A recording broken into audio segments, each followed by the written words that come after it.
Bonsoir à tous, soyez extrêmement prudents si vous habitez le sud-est de la France car les orages sont actuellement en cours, car nous avons toujours notre perturbation qui avance très lentement et qui prend la direction de la Côte d'Azur et de la Corse, avec d'ores et déjà de la pluie qui tombe depuis 24 heures, déjà un mois de précipitations en particulier sur le sud-ouest, et cette pluie continue en direction de la région marseillaise en remontant également vers le Lyonnais. On attend un mois de pluie supplémentaire avec quelques orages au programme. Ce sera le cas pour le Pays Basque ou encore entre la Côte d'Azur et la Corse. Pour demain matin, eh bien, le temps redevient beaucoup plus sec pour la moitié nord du pays cette fois-ci, avec beaucoup de brumes et de brouillards. Toujours quelques flocons autour des Pyrénées et vers le Massif central et les Alpes du Nord. Et dès l'après-midi, le soleil revient, notamment vers les bords de Manche, avec ce plein soleil, quelques passages nuageux en revanche sur les régions septentrionales. Et côté température, comme le ciel est plus dégagé, eh bien, ça baisse un petit peu. 4 degrés à peine du côté de Reims. Dans l'après-midi, les températures restent dans les normales de saison avec 18 degrés attendus, ce sera pour Amiens.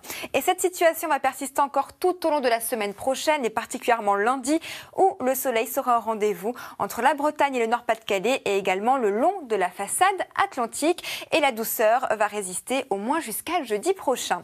Et avant de se quitter, regardez ces quelques images du côté de l'Australie. Même si le cyclone Debbie est bien parti, les conséquences suite à son passage continuent en Galles du Sud.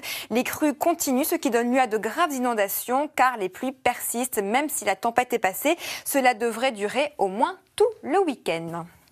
C'est l'heure maintenant de retrouver Leïla Kadour pour le journal. J'aurai le plaisir de vous retrouver juste après.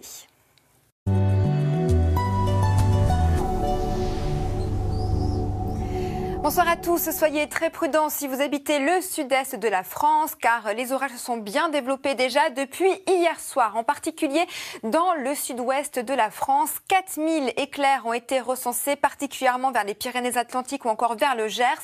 Un mois de pluie également depuis 24 heures et des rafales jusqu'à 100 à 144 km/h autour de la Haute-Garonne. Pourquoi? Car nous avons toujours notre perturbation qui continue sa course et qui s'enfonce en direction du sud-est avec donc de nouveau des orages au programme pour cette soirée et de la pluie également assez importante autour de la cité phocéenne jusqu'aux confins de Grenoble et de la neige sur l'ensemble des massifs du sud. À noter que la perturbation va encore résister demain matin sur ces mêmes régions, particulièrement entre la Côte d'Azur et la Corse, mais de l'autre côté, vers les bords de Manche en particulier, eh bien le soleil fait son grand retour avec quelques passages nuageux sans grandes conséquences, et à noter toujours ces chutes de neige qui vont tomber sur les Pyrénées et les Alpes du Nord à partir de 1300 mètres d'altitude. On attend encore 20 cm de neige supplémentaire. Côté température, eh bien, ça ne va pas beaucoup bouger au sud. En revanche, au nord, ça baisse sensiblement. 4 degrés à peine du côté de Reims.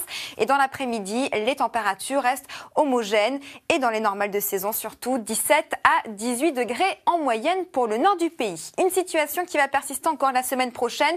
Toujours de la douceur, mais surtout le soleil qui va largement gagner la partie sur les bords de Manche, le long de la façade atlantique également, quelques passages nuageux au centre du territoire, et cette situation va persister tout au long de la semaine prochaine. C'est l'heure maintenant pour vous de retrouver cette deuxième mi-temps pour la finale de la Coupe de la Ligue Monaco-PSG, à savoir qu'actuellement le temps est très nuageux, un faible risque d'averse d'ailleurs et une température de 10 degrés. Je vous souhaite donc un très bon match et à demain.